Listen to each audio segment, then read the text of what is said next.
Hello everyone, welcome to Tech by Pandit YouTube channel. So today I may discuss day 72 NumPy array 1D and 2D arrays. So इसके पहले हमने day 71 का part 1 part 2 दोनों देख लिया, जो कि लगभग 8 एंड 10 मिनट की वीडियोस है। उसमें मैंने पूरा बताया कि NumPy क्या होती है, अलियासिंग क्या होती है, NumPy को कैसे इंपोर्ट करते हैं, इंस्टॉल करते हैं, कन्फिग्रेशन, सभी चीज़ों को मैंने बताया। एंड अगर आपको नहीं समझ में आ रहा हो कन्फिग्रेशन कैसे किया जाएगा, तो आप कमेंट में बता सकते हो, मैं आपको एक सेपरेट वीडियो प्रोवाइड कर दूंगा। So don't worry. So today we will learn the most important concept of NumPy array. What is the array? Array is the combination of multiple values. I hope आपको array के concept पता होंगे, क्योंकि मैंने Python में जैसे आपको list बताया था, सेम उसी तरह हमारा एरे भी होता है। सो इसमें कुछ चीज़ें चेंज होगी, बट एक बात आप याद रखो, पाइथन में कभी भी एरे का यूज़ नहीं किया जाता। हमेशा याद रखना, कहीं भी इंटरव्यू क्वेश्चन में पूछ लिया जाए कि what is array in Python, तो आपको डायरेक्ट बोलना है कि पाइथन में एरे का यूज़ नहीं किया जाता। हाँ, पाइथन में हम लिस्ट का यूज़ करते हैं, टपल का यूज़ करते हैं, डिक्शनरी का यूज़ करते हैं, बट हम कभी भी एरे का यूज़ नहीं करते हैं। And everything in a NumPy start with an array. And topic one, what is an array? An array is the collection of multiple value. So जैसा कि मैंने बताया कि array is the collection of multiple values stored in a single variable. Example like this marks, and this is a list type. And topic 1, what is an array? An array is a collection of multiple values stored in a single variable. So example मैंने आपको यहाँ बताया कि किस तरह से हम array को क्रिएट करेंगे, एक वेरिएबल क्रिएट करेंगे एंड यहाँ पे लिख देंगे 8590, मतलब अपने यहाँ पे वैल्यू, कोई भी वैल्यू को लिख सकते हैं। And instant of storing one value at a time and array store many value together. तो यहाँ पे टॉपिक 2 पे चलते हैं, Python list versus NumPy array. Main difference, सो पाइथन लिस्ट स्लो होता है एंड NumPy एरे फास्ट होता है। पाइथन लिस्ट काफ़ी ज़्यादा मेमोरी लेता है एंड NumPy कम मेमोरी लेता है। बेसिक ऑपरेशन के लिए हम पाइथन लिस्ट का यूज़ करते हैं and powerful mathematical operation and numerical operations के लिए हम NumPy एरे का यूज़ करते हैं। And used for general purpose and NumPy is used for data analytics. So main important हमने आपको यहाँ पे डिफरेंस बता दिया। एंड पाइथन लिस्ट को किस तरह क्रिएट किया जाता है, सो यहाँ पे हम पाइथन लिस्ट को नॉर्मल एक वेरिएबल बनाते हैं एंड यहाँ पे कोष्टक लगाते हैं एंड कोष्टक के अंदर अपने डेटा को रखते हैं, कौन सा हमारा डेटा होगा, एंड यहाँ पे प्रिंट करके मार्क्स, हमारे जो मार्क्स जब हम प्रिंट करेंगे तो ये सारी वैल्यूज प्रिंट हो जाएगी विदाउट लिस्ट के। एंड NumPy एरे में हम कैसे लिस्ट को क्रिएट करते हैं, सो ये हमारा एक्साइटेड टॉपिक है। तो NumPy एरे में हम कैसे अपने लिस्ट को क्रिएट करते हैं, सो मैं यहाँ पे कोडिंग आपको परफॉर्म करके दिखाता हूँ। अगर हमें NumPy में एरे को क्रिएट करना होगा तो सबसे पहले हम इंपोर्ट NumPy एज NP, मतलब इंपोर्ट किया NumPy को एंड नेम एलियास कर दिया कि अब हम NumPy को NP बोलेंगे। एंड उसके बाद मार्क्स नाम का एक वेरिएबल क्रिएट किया एंड उसके आगे हमने लगा दिया NP डॉट एरे, मतलब कि NumPy डॉट एरे। अगर हमने एज NP यहाँ पे नहीं लगाया होता तो डायरेक्ट यहाँ पे NumPy लिख देते एंड एरे लिख देते, बट हमने यहाँ पे NumPy का नेम NP कर दिया, तो NP डॉट एरे एंड एक कोष्टक लगाया। सबसे पहले एक कोष्टक लगाएंगे, फिर उसके अंदर एक और कर वाला कोष्टक लगाएंगे। वहाँ पे अपने डेटा को लिखेंगे 85 19 78 92 एंड फिर प्रिंट करेंगे मार्क्स को, तो ये हमारा मार्क्स यहाँ पे प्रिंट हो जाएगा। एंड जब भी आप NumPy में या फिर कोई भी लाइब्रेरी यूज़ कर रहे हो तो सबसे पहले आपको उसे इंपोर्ट करना होगा। एंड यहाँ पे अगर हम इसे रन करते हैं तो किस तरह रन करेंगे, ये देखिए हमारे यहाँ पे लिस्ट आ गया। एंड जुपिटर नोटबुक में रन करना काफ़ी ईजी है, आपको बस शिफ्ट के साथ एंटर को प्रेस करना है। यहाँ पे हमारा जो लिस्ट है वो बन के आ गया है। आप इसे एरे बोल सकते हो, मैंने लिस्ट बोला सॉरी, तो यहाँ पे हम इसे एरे बोल सकते हैं। एंड अब हम नेक्स्ट पे चलते हैं, हमारा नेक्स्ट क्या होने वाला है।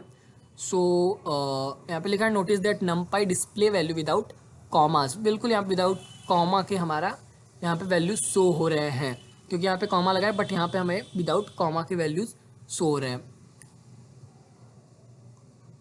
And topic 3, creating an 1D array. अब हम 1D एरे कैसे क्रिएट करते हैं अपने NumPy एरे में, तो 1D array is like single list, मतलब कि जो हमें एक सिंगल लिस्ट को क्रिएट करना पड़ेगा तो हम वहाँ पे उसे 1D एरे भी बोल सकते हैं। कैसे हम इसे क्रिएट कर सकते हैं, तो उसका सिंटेक्स काफ़ी सिंपल है, जो कि मैं अभी से आपको बताता चला आ रहा हूँ कि इंपोर्ट करेंगे NumPy as NP, name alias कर दिया एंड यहाँ पे अपने एरे का नेम लिखेंगे, मतलब एक वेरिएबल डिक्लेयर करेंगे एंड उसके अंदर हम अपनी NP डॉट एरे लिखेंगे, मतलब NP डॉट एरे, एंड यहाँ पे हम वैल्यू दे देंगे कुछ इस तरह, जैसे कि मैंने यहाँ पे क्रिएट किया है कि प्रिंट नंबर्स, मतलब कि आपको इस कोड का मतलब अब आपको समझ में आ गया होगा कि मैंने इस कोडिंग में क्या ऑपरेशन परफॉर्म की है।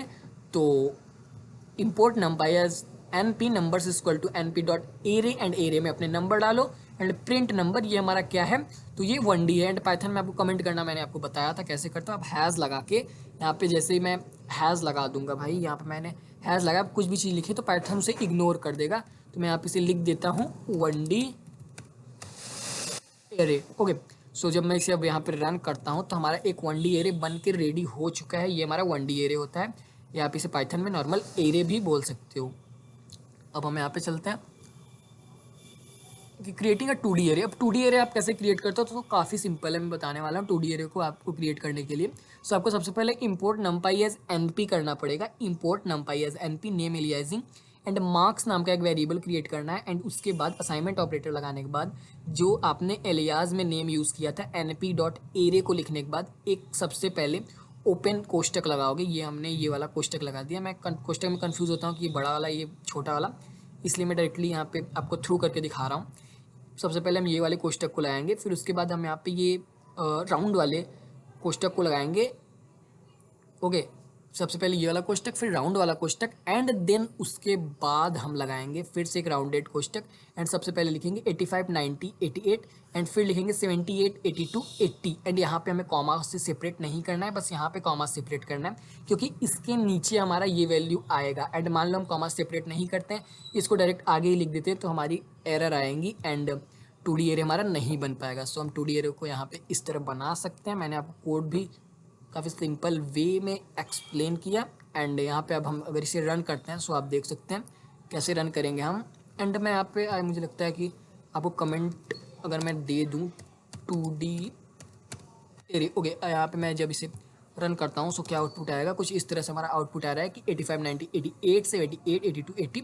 एंड मान लो मुझे अगर 3D बनाना है तो बाकी इसमें कोई भी चीज़ें है नहीं जो आप कर नहीं सकते, काफ़ी सिंपल होने वाला है। एंड इंडेंटेशन का आप ध्यान देना भाई, क्योंकि इंडेंटेशन काफ़ी इंपॉर्टेंट होता है। यहाँ पे मैंने जब इसे अब मैं इसे रन करूँगा तो आप जानते हैं आउटपुट क्या आएगा, 3 हमारा आउटपुट आएगा। मतलब कि ये क्या बोल रहा है, include an integer of slicing and not a tuple. Okay, so अच्छा यहाँ पे आपको क्या एरर आ रहा है, आपको यहाँ पे कॉमा लगाना पड़ेगा। मैंने बोला था यहाँ पे आपको कॉमा लगाने पड़ेगा। अब हम इसे जब रन करेंगे सो हमारा आउटपुट आप इस तरह देख सकते हो। सो आपको 3D एरे 2D एरे दोनों बनाने आ गए। काफ़ी सिंपल टर्म्स मैंने यहाँ पे एक्सप्लेन किया। एंड नेक्स्ट हमारा क्या है, so think of it as a English math science 85 90 88। आप इस तरह क्रिएट करोगे एंड इंग्लिश मैथ साइंस इस तरह से आप एरे का यूज़ कर सकते हो। एंड टॉपिक 5 की अगर हम बात करें एरे प्रॉपर्टीज़ की अगर हम बात करें तो numpy provides useful properties to understand an array. Array को समझने के लिए काफ़ी हमारे पास प्रॉपर्टीज़ हैं जिसे हम इस तरह समझ लेते हैं। एंड यहाँ पे कुछ इसकी प्रॉपर्टीज़ दिए हैं, तो आपको ये वाला लाइन तो आपको मैंने काफ़ी समझा दिया, बट यहाँ पे ये जो लाइन्स हैं उनको यहाँ पे एंड डीम का आप यूज़ करेंगे, एंड शेप जानने के लिए इसका यूज़ करेंगे, एंड साइज जानने के लिए ARR साइज़ का यूज़ करेंगे। तो मैं जब मैं इसे रन करूँगा आपको सारी चीज़ें खुद ही समझ में आ जाएंगी। मुझे यहाँ पे कोई भी चीज़ को एक्सप्लेन करने की नीड शायद नहीं होगी। एंड जैसे ही मैंने यहाँ पे इसे लिखा एंड इसे अब मैं रन करूँगा तो ये देखिए यहाँ पे 2 बता दिया। इसकी डायमेंशन क्या है, 2 है। एंड शेप क्या है, 2 और 3 मतलब 3 दूना 6। एंड इसका काउंटिंग करोगे शेप करोगे तो 2 दूना 6 होगा। और आपने बोलते हैं ना, आपने शारीरिक अगर पढ़ा होगा या फिर आव्यूह पढ़ा होगा तो वहाँ पे चीज़ें इसी तरह बताई जाती है। एंड इस प्रॉपर्टीज से हम अपने एरे की साइज को जान सकते हैं। इस प्रॉपर्टीज से हम क्या अपने एरे की साइज़ को जान सकते हैं। तो आपको ये भी समझ में आ गया होगा कि हम अपने numpy में कैसे प्रॉपर्टीज़ का यूज़ करते हैं। एंड अब हम देखते हैं यहाँ पे और भी कौन सी चीज़ें हैं। सो बस अब रियल डेटा एनालिटिक्स एग्जांपल है जो कि आई होप मुझे बताने की कोई भी नीड नहीं है, काफ़ी सिंपल है। यहाँ पे एग्जांपल है, मैं प्रैक्टिस टास्क आपको बता देता हूँ। क्रिएट 1D एरे, आपको 1D एरे को क्रिएट करना है। And create 1D array 2D array कैसे क्रिएट करना है, 3D एरे भी आपको क्रिएट करना है। एंड यहाँ पे चेक प्रॉपर्टीज़ का यूज़ करना है एंड डिम डायमेंशन के लिए, एंड एरिया एरे का अपने शेप जानने के लिए, एरे की साइज़ को फाइंड करने के लिए। एंड नेक्स्ट हमारा क्या होता है, सो यहाँ पे कुछ हमने interview question, what is the numpy is the collection of element stored a single variable for numerical operations which is function is used to create a numpy array, so np.array. And what is the difference between 1D and 2D array? 1D array single row of element and 2D array row of columns table like structure. And the next अगर हम बात करें तो what does shape return, it return a number of row and column in the array. And what does size return, so it return total number of elements. So आज के हम summarisation की बात करें तो what is array and number Python 1D array name shape size. Okay, thanks for watching this video, thank you.